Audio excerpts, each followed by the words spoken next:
Alam mo bukas, lalong better yung end ng 2024. And kung hindi man gaanong maganda ang panimula mo ng 2023, at least ngayon, maganda pa rin ang naging end ng 2023. Ang JLH mo, 3 na po ang satellite, kasama ko ang inyong. Of course, hindi po natin kakalimutan mga kapatid nating magdidiwang ng birthday at nagdiwang na ng birthday.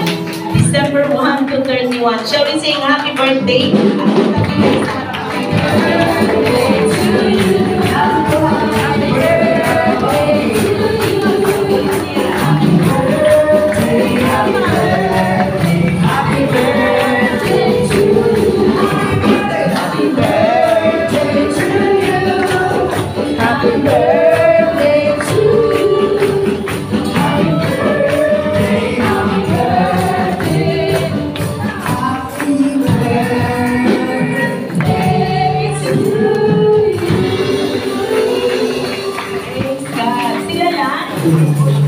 Ha? Wala na?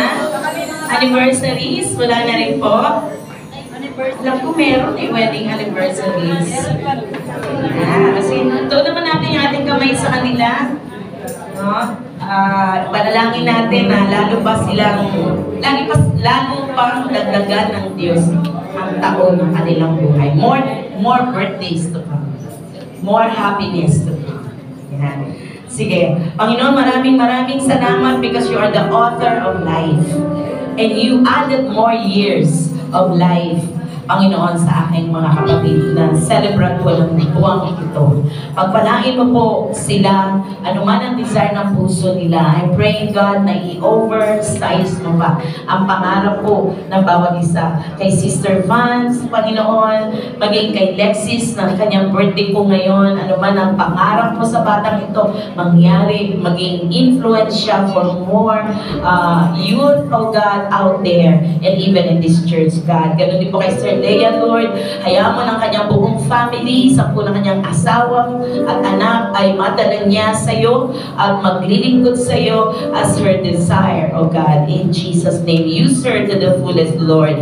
Si Rendell, Lord, ang aming future engineer. Panginoon, dalangin ko na ngayon pa lang buksan mo lahat ng opportunities for him to serve you and to explore more of his talents, oh God. Anoint her, God, to the fullest. Ganun din po Sister Delia, Lord, higher calling pa mangyari sa kanya. Yung kanyang office na nagiging source ng kanyang blessing. Si Sister Del din po, patuloy niyo siyang gamitin sa kanyang opisina. Pagpalain mo siya, higit pa sa kanyang mga dinidesire. Even God, si Eric's, Lord, ang kabataan ito, mightily mo siyang maging gamitin at maging influence sa kanyang kabataan. I-preserve mo, Panginoon, ang kanyang buhay.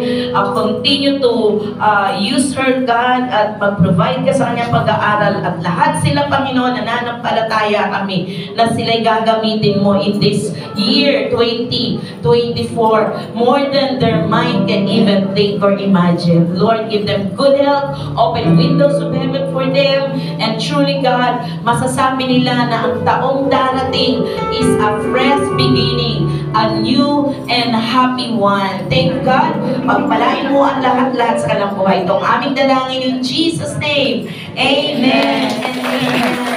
Hallelujah. Now we will declare